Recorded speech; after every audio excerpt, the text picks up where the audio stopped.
Ayan, hello po, tayo magluto ng nilaga. Andyan po yung ating sangkap na gulay, luya at sibuyas, and then yung pinakakarne.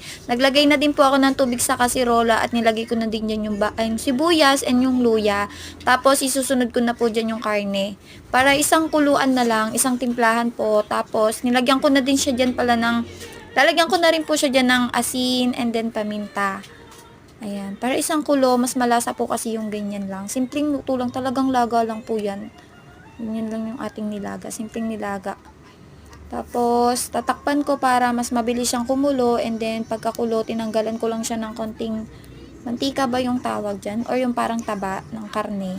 Inaalis ko po siya para mabawas-bawasan din yung ating, ano dyan, taba-taba.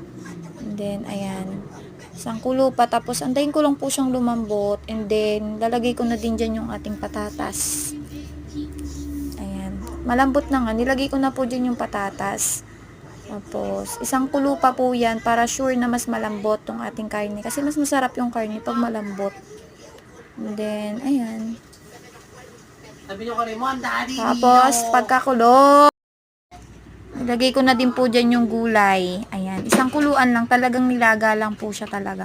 Mabilisan lang tong ating video at may makulit sa aking background. Pasensya na po kayo. Thank you for watching. Sana nagustuhan niyo po ang ating recipe.